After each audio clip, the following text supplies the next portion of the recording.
Hello students, welcome to my channel Success Press, and today I am going to teach you Computer Science class 10th Linux operating system chapter. Okay, तो video start करने से पहले मेरा आप लोगों से request है कि जो व्यूअर्स, जो स्टूडेंट्स हमारे चैनल पर नए हैं, पहली बार हमारे चैनल को देख रहे हैं, वो हमारे चैनल को सब्सक्राइब कर लें और पास में जो बेल का आइकन है उसको भी दबा दें, जिससे कि हमारे लेटेस्ट वीडियो आपको समय से मिलते रहें और आप हमारे संपर्क में बने रहें।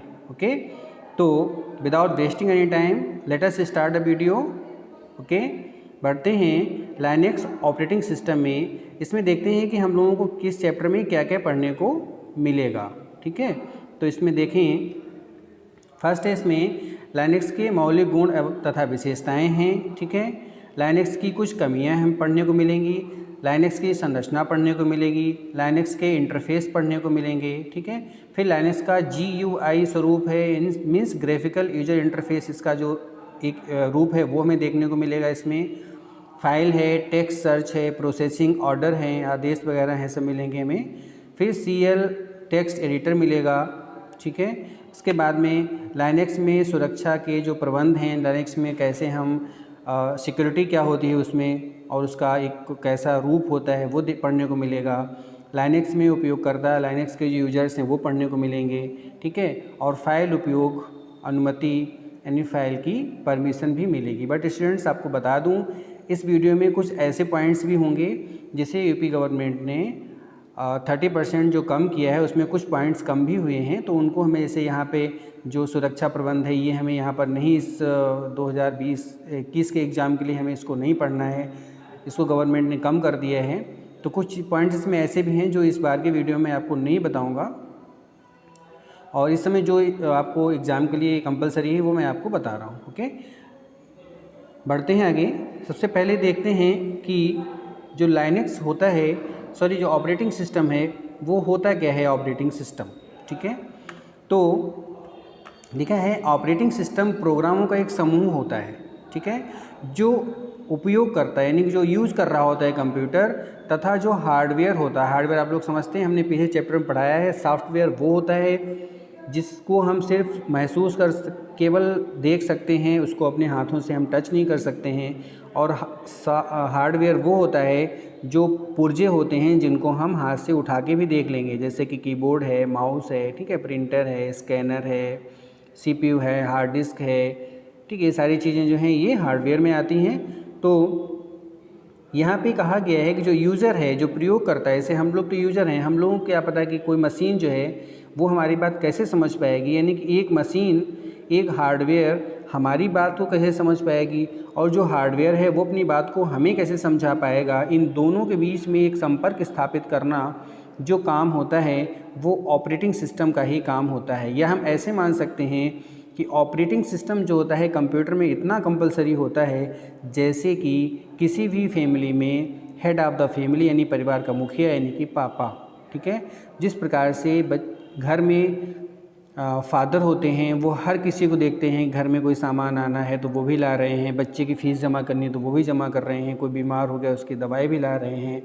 ठीक है, और अपनी ड्यूटी का भी पूरा प्रबंध कर रहे हैं। तो ये कह सकते हैं कि जो ऑपरेटिंग सिस्टम है बिल्कुल वैसे ही वर्क करता है जैसे कि हमारे घर में हमारे पिताजी काम करते हैं और उनको हर चीज़ मैनेज करनी होती है। तो कंप्यूटर ऑपरेटिंग सिस्टम जो होता है वो कंप्यूटर में सेम वही काम करता है। ऑपरेटिंग सिस्टम के बिना कोई भी कंप्यूटर वर्क नहीं कर सकता। ओके, तो देखते हैं, कई ऑपरेटिंग सिस्टम हैं। सबसे पुराना ऑपरेटिंग सिस्टम एक था डॉस, आप लोगों ने नाम सुना होगा, डिस्क ऑपरेटिंग सिस्टम जिसको कहा गया था, लेकिन वो ओल्ड था।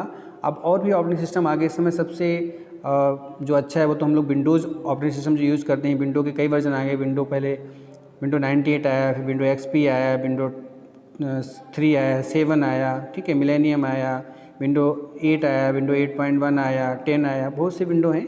तो उसी प्रकार से सब वर्जन आगे नए नए लेटेस्ट अपडेट होते रहते, तो मिलते रहते हैं। तो लाइनक्स भी वैसा ही एक ऑपरेटिंग सिस्टम है। देखते हैं, लाइनक्स का विकास, एक ऑपरेटिंग सिस्टम था, इसका नाम था यूनिक्स। ठीक है, यूनिक्स के एक संस्करण को मुफ्त बांटने के लिए किया गया था। ठीक है। और सबसे ज़्यादा ये प्रचलित ऑपरेटिंग सिस्टम है, अपनी तीव्र गति के लिए बहुत ज़्यादा ये प्रसिद्ध है, मतलब बहुत तेज़ गति से काम ये करता है, ठीक है। यूनिक्स, जिस यूनिक्स से लाइनक्स को बनाया गया है वो यूनिक्स का विकास 1968 में general electronics AT&T bell lab में इसका स्टार्टिंग हुई, ठीक है। स्टार्टिंग में इसका नाम जो था वो मल्टिक्स रखा गया। मल्टिक्स की फुल फॉर्म है multiplexed information computing system, okay.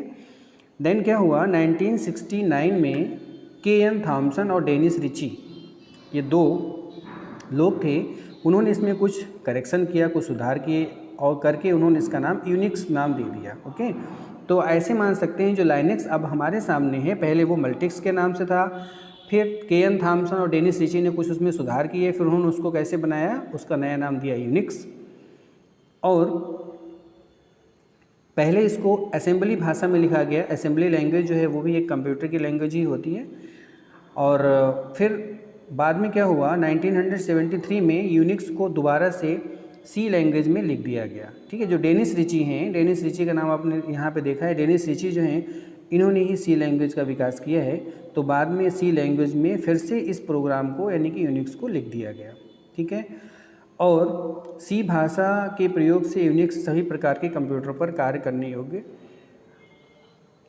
सकने योग्य हो गया, ठीक है। मीन्स जो यूनिक्स है जब वो असेंबली लैंग्वेज में था तो हो सकता है कि कुछ कंप्यूटर्स पर वो ना चल पाता हो, जब उसको सी लैंग्वेज में लिख दिया गया तो हर प्रकार के कंप्यूटर्स पर वो काम कर सकता था, ओके। अब देखते हैं लाइनक्स को। तो लाइनस टॉरवेल्ड्स को लाइनक्स का जनक कहते हैं। इंपॉर्टेंट बात है, आप लोग इसको नोट डाउन कर लें ज़रूर। लाइनक्स जो है, लाइनस टॉरवेल्ड्स नाम के व्यक्ति थे, उन्होंने लाइनक्स का विकास किया। लेकिन वो क्या थे, वो एक मतलब ऐसा नहीं था कि वो कोई वैज्ञानिक रहे हों, गणितज्ञ रहे हों जिन्होंने इतना बड़ा बना लिया। तो उन्होंने, वो कौन थे, लिखा हुआ है लाइनस टॉरवेल्ड्स जो थे वो एक स्टूडेंट थे हेलसिंकी विश्वविद्यालय में। उन्हें एक प्रोजेक्ट के रूप में उन्होंने इस लाइनक्स ऑपरेटिंग सिस्टम का विकास किया था। जो हम लोग प्रोजेक्ट बनाते हैं ना, बच्चों को प्रोजेक्ट बनाने के लिए देते हैं, तो लाइनस टॉरवेल्ड्स ने क्या किया था, उन्होंने एक प्रोजेक्ट बनाया था जिसमें उन्होंने लाइनक्स ऑपरेटिंग सिस्टम का विकास कर दिया, ठीक है। स्टार्टिंग में वह यूनिक्स के एक लघु संस्करण निमिक्स का उपयोग छात्रों को सिखाने में करते थे। यानी स्टार्टिंग में क्या था, यूनिक्स का एक छोटा सा एडिशन रहा होगा जिसका नाम था निमिक्स, उसका प्रयोग वो बच्चों को सिखाने के लिए करते होंगे। बाद में उन्होंने उसको लाइनक्स के रूप में डेवलप किया, ठीक है। आगे देखते हैं।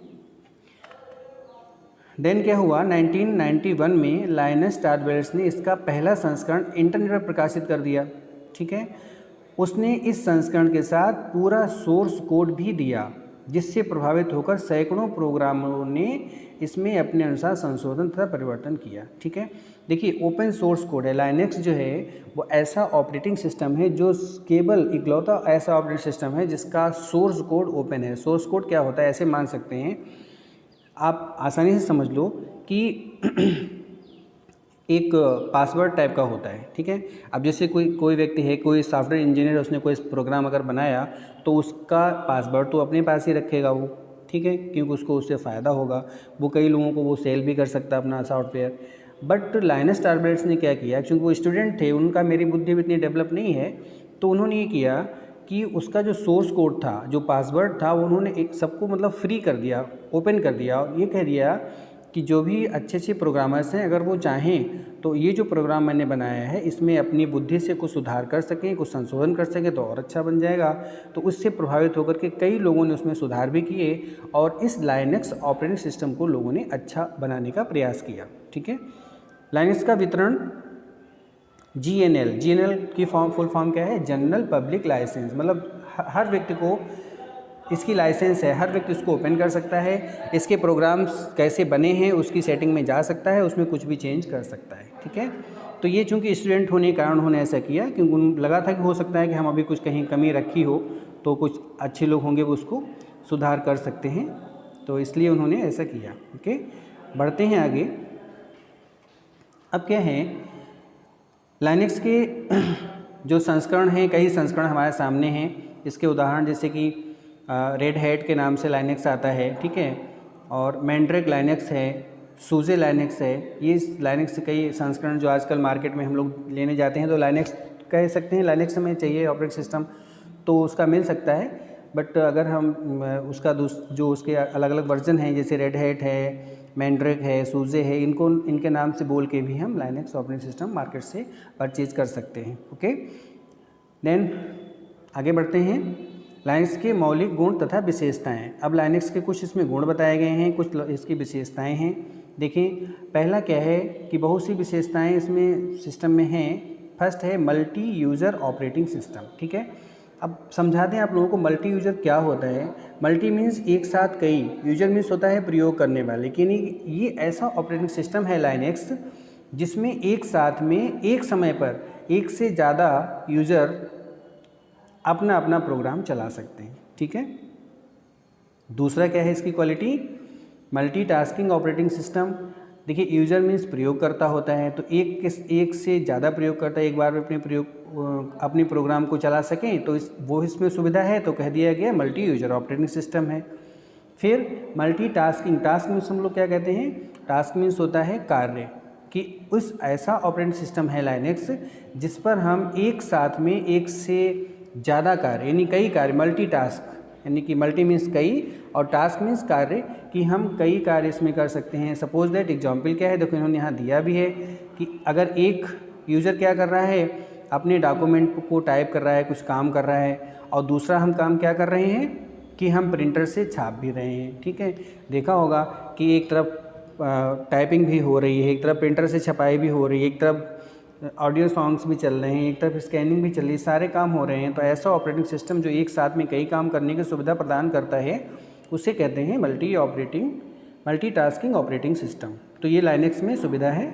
नंबर थर्ड है मल्टी प्रोग्रामिंग ऑपरेटिंग सिस्टम।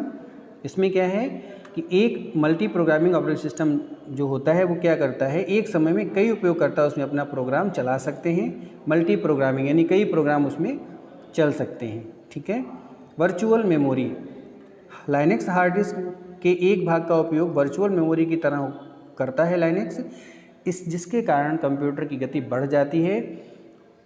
इस सुविधा के उपयोग से रैम की क्षमता को बढ़ाया जा सकता है। ठीक है, यानी कि वर्चुअल मेमोरी भी उसकी होती है जिससे कि रैम की क्षमता बढ़ जाती है। फिर नेक्स्ट है एक्स विंडो सिस्टम। ठीक है, अब एक्स विंडो सिस्टम में देखते हैं। एक्स विंडो सिस्टम जो है लाइनेक्स कंप्यूटर पर चलाया जाने वाला एक ग्राफिक्स सिस्टम है जिसकी सहायता से विंडोज़ की तरह लाइनेक्स पर भी आसानी से कार्य किया जा सकता है। ओके, नेक्स्ट है नेटवर्किंग सुविधा, कि नेटवर्क बनाने की, ये नेटवर्क समझते हैं आप लोग कि एक साथ कई कंप्यूटर्स को आपस में जोड़ लेना और अपना डाटा एक दूसरे को शेयर करना ही नेटवर्क कहलाता है। तो इसमें ऐसा ऑपरेटिंग सिस्टम है लाइनेक्स जिसमें कि ऑटोमेटिक अगर हम अपने कंप्यूटर में उसको डाउनलोड करवाते हैं तो इसमें नेटवर्क बनाने की सुविधा ये ऑपरेटिंग सिस्टम हमें देता है। ओके, फिर कहते हैं फाइल सुरक्षा, यानी कि हमारी फ़ाइल जो है उसकी सिक्योरिटी, तो हमारी फ़ाइल की सुरक्षा भी लाइनेक्स ऑपरेटिंग सिस्टम देता है। हमारी फ़ाइल जो है वो सुरक्षित लंबे समय तक अपने पास रख सकता है। ओके, लो कॉस्ट यानी कम कीमत, लाइनेक्स जो है बाकी जो लाइनेक्स यूनिक्स की तुलना में सस्ता है तथा इसे इंटरनेट के माध्यम से हम फ्री में डाउनलोड भी कर सकते हैं, चाहे हम नेट से डाउनलोड कर लें या फिर अगर मार्केट से हम परचेज़ करने भी जाते हैं तब भी इतना ज़्यादा महंगा हमें नहीं मिलता है, सस्ता ही है। फिर GNU operate software, Linux GNU द्वारा दिए गए बहुत से सॉफ्टवेयरों का उपयोग कर सकता है। GNU द्वारा दिए गए मुफ्त सॉफ्टवेयरों में सभी प्रकार के पैकेज उपलब्ध हैं। ठीक है, और इसकी लास्ट जो क्वालिटी इसमें दी गई है वो क्या है, वायरस फ्री, कि लाइनेक्स जो है उसमें वायरस नहीं आता है। ये सबसे अच्छी बात है लाइनेक्स ऑपरेटिंग सिस्टम की। लाइनेक्स ऑपरेटिंग सिस्टम में वायरस का फैलाव नहीं होता है क्योंकि इसमें कोई प्रोग्राम लाइनेक्स के मुख्य भाग तक पहुंच ही नहीं सकता है। ठीक है, कि लाइनेक्स जो है वो इसमें कोई भी प्रोग्राम लाइनेक्स के मेन पॉइंट तक नहीं पहुंचता है जहां पर वायरस प्रभाव डालता है। जब वो वहां पहुंचता ही नहीं है तो वहां वायरस भी नहीं पहुंचेगा, और जब वायरस नहीं पहुंचेगा तो कंप्यूटर में वायरस नहीं आएगा अगर हमारे पास लाइनेक्स ऑपरेटिंग सिस्टम है तो। ठीक है, अब इसके साथ साथ में इसमें कुछ कमियां भी हैं। देखिए जहाँ अच्छाई होती है वहाँ कमियाँ तो होती ही हैं।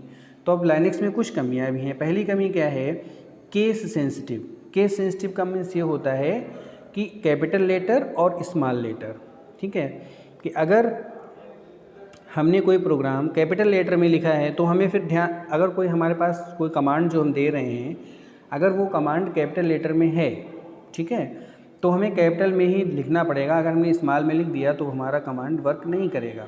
इसी प्रकार से अगर हमारा कोई कमांड स्मॉल लेटर में है तो हमें, और हमने धोखे से कैपिटल में लिख दिया तो वो वर्क नहीं करेगा, हमें उसको स्मॉल में ही देना पड़ेगा। तो ये थोड़ी सी इसमें कमी है कि हमें ध्यान रखना पड़ेगा कि जो कमांड है वो हमें किस अल्फ़ाबेट में लिखना है, स्मॉल लेटर्स में लिखना है या फिर कैपिटल लेटर में लिखना है। ये थोड़ी सी इसमें कमी है, ठीक है। दूसरा क्या है, लाइनेक्स पर कार्य करना कठिन है। क्यों कठिन है? क्योंकि इसमें प्रयुक्त होने वाले आदेशों और उनके जो सीक्वेंस होता है, क्रम होता है, उसको हमें याद रखना पड़ता है, ठीक है। लाइनेक्स में हालांकि दो इसके अब बताएंगे आपको आगे कि इसके दो लुक हमारे सामने हैं। एक तो कमांड लाइन भी है जिसमें हम कमांड लिख करके अपने प्रोग्राम को बना सकते हैं, चला सकते हैं, कार्य कर सकते हैं, और एक जो है वो ग्राफिकल यूजर भी जिसमें माउस भी चल सकता है। तो हालांकि माउस वाला इजी रहता है, लेकिन यहाँ पर अगर हम बात करें कमांड की तो हम जितने भी काम करेंगे अगर हमें उतने सारे कमांड लर्न नहीं है, नहीं याद है, तो हमारा काम नहीं हो पाएगा। इसलिए हमें कमांड तो याद करने ही पड़ते हैं लाइनेक्स में, ठीक है। आगे बढ़ते हैं। लाइनेक्स में नए उपकरणों को जोड़ना अन्य ऑपरेटिंग सिस्टम की तुलना में कठिन है। अब जैसे कि हमारे पास विंडोज़ है, तुम प्रिंटर नया खरीद के ले आए, तुमने प्रिंटर लगाया, साथ में सीडी लगाई, उसका एक सॉफ्टवेयर उसमें डाउनलोड कर दिया और उससे लिंक करवा दिया, हमारा प्रिंटर काम करने लगा। बट अगर लाइनेक्स से हमारे ऑपरेटिंग सिस्टम हमारे सिस्टम में पड़ा हुआ है, लोड है, तो उसमें नए उपकरण जब हम जोड़ते हैं तो उसके जो ड्राइवर्स होते हैं, ड्राइवर्स यहाँ लिखा हुआ, ड्राइवर्स मीन्स ड्राइवर मीन्स चलाने वाले, ठीक है, कि जो उस चीज़ को चलाएंगे वो ड्राइवर्स जो हैं वो बहुत ही मुश्किल से उपलब्ध होते हैं। इसलिए नए सिस्टम मतलब जो नया कोई उपकरण होता है उसको जोड़ना इसमें कठिन होता है, ठीक है। लाइनेक्स में नए प्रोग्रामों को जोड़ना और हटाना, प्रोग्राम को जोड़ना हटाना भी बाकी ऑपरेटिंग सिस्टम की तुलना में इसमें जो है वो कठिन होता है, ठीक है। और अगली कमी इसमें क्या है कि लाइनेक्स का उपयोग अभी सीमित है, मतलब लाइनेक्स का उपयोग बहुत ज़्यादा नहीं है, क्योंकि इसमें जो सॉफ्टवेयर इसके लिए जो ऐप्स आते हैं, ठीक है, जो ऐप होते हैं इसके ऊपर चलाए एप्लीकेशन जो हम लोग चलाते हैं वो इसमें अभी बहुत संख्या में उपलब्ध नहीं है। और फिर भी इसका जो है डेली, ये कह सकते हैं कि डेली इसका जो यूज है वो बढ़ता चला जा रहा है, ओके। अब देखते हैं लाइनेक्स की संरचना, कि लाइनेक्स जो है उसका स्ट्रक्चर कैसा होता है। तो लाइनेक्स जो है वो 3 भागों से मिलकर बना होता है। पहला होता है कर्नेल, फिर होता है शेल, और तीसरा होता है अनुप्रयोग। देखिए इस फिगर में भी दिखाया गया, आप लोग फिगर में भी देख सकते हैं। सबसे नीचे हार्डवेयर होता है, फिर उसके बाद में कर्नेल है, फिर शेल है, और फिर अनुप्रयोग है, और फिर उसके बाद में प्रयोग करता है जो कि उसको कंप्यूटर को चलाता है, ठीक है। तो ये हो गया आपका इसकी संरचना, ठीक है। अब इनके बारे में डिटेल से दिया, थोड़ा सा देख लेते हैं। कर्नेल क्या होता है, कर्नेल का काम क्या होता है वो देख लेते हैं। कर्नेल जो है लाइनेक्स का मुख्य भाग होता है, ठीक है, सबसे मेन भाग जो है कर्नेल होता है। और कर्नेल का सीधा संबंध उपयोगकर्ता से नहीं होता है, बल्कि यह उपयोगकर्ता द्वारा शेल को दिए गए आदेशों का अनुवाद मशीनी भाषा में करके उन्हें क्रियान्वित करता है, ठीक। अभी ऊपर देखें, फिर से ये बात देख लें कि जो कर्नेल है, देखिए कर्नेल जो यहाँ पर दिया है इसका सीधा संबंध क्या उपयोगकर्ता से है? बिल्कुल नहीं है। कर्नेल का संबंध किससे है? शेल से है, और शेल जो है वो उपयोगकर्ता से संबंध अपना अनुप्रयोग के माध्यम से कर लेता है, ठीक है। तो इसलिए कर्नेल जो है वो बिल्कुल अलग रहता है। फिर आगे देखते हैं इसके कार्य क्या होते हैं कर्नेल के। प्रोग्राम को एग्जीक्यूट करने का जो मतलब मैनेज करना है, नियंत्रण करना, वो इसका कार्य होता है, ठीक है। प्रोसेस मतलब जो प्रक्रिया होती है उसको बनाना और उसे समाप्त करना, ये भी उसका मैनेजमेंट है। फाइलों का प्रबंधन करना है, मेमोरी का प्रबंधन करना है, और इनपुट आउटपुट का प्रबंधन करना भी कर्नेल का ही काम होता है, ठीक है। अब आगे बढ़ते हैं शेल की तरफ। तो शेल में देखें क्या लिखा हुआ है। शेल कर्नेल और उपयोगकर्ता के बीच इंटरफेस का कार्य करता है। अभी दिखाया मैंने आपको, फिगर दिखाया था कि शेल जो होता है वो कर्नेल और जो यूज कर रहा था उसके बीच में एक माध्यम होता है, और उस माध्यम से हम क्या करते हैं, ये जो माध्यम होता है इससे उपयोगकर्ता द्वारा दिए गए आदेशों को ग्रहण करता है, ठीक है, शेल, और उन्हें फिर कर्नेल को भेजकर उन आदेशों को एग्जीक्यूट करवाता है। ठीक, तो ये सारा काम जो है इसे हम, इसलिए क्या होता है कि जो शेल होता है उसे हम कमांड इंटरप्रेटर भी कहते हैं। और लाइनेक्स में लॉगिन करके शेल पर पहले पहुंचा जाता है, और कर्नेल पर हम पहुंचने के लिए शेल के माध्यम से पहुंचते हैं, डायरेक्ट हम कर्नेल पर नहीं पहुंचते हैं। ओके, एंड लास्ट में इसका थर्ड पॉइंट जो है वो अनुप्रयोग है। लाइनेक्स में के साथ बहुत से अनुप्रयोगात्मक प्रोग्राम आते हैं जो विभिन्न प्रकार की क्रियाओं में सहायक होते हैं। अनुप्रयोग मीन्स एप्लीकेशन, जैसे नहीं हम लोग ऐप डाउनलोड करते हैं मोबाइल में, तो हमें जो ऐप चाहिए होता है वो हम डाउनलोड कर लेते हैं। तो लाइनेक्स में जो लाइनेक्स के भी अपने ऐप होते हैं, वो ऐप आते हैं। अगर उदाहरण के तौर पर हम देखें तो फाइल की कॉपी करना है, फाइल को ठीक एग्जीक्यूट करना है, ये सारी चीज़ें हैं। ये सभी प्रोग्राम यूटिलिटी प्रोग्राम कहलाते हैं। ठीक है, तो ओके स्टूडेंट्स, ये आपका जो लाइनेक्स ऑपरेटिंग सिस्टम है इसका फर्स्ट पार्ट मैंने आपको कंप्लीट किया है। Hope you all understood the chapter first part, और आगे मैं इसका दूसरा वीडियो मैं आपको लेकर के आपके लिए आऊँगा। तब तक के लिए थैंक यू, गुड बाय।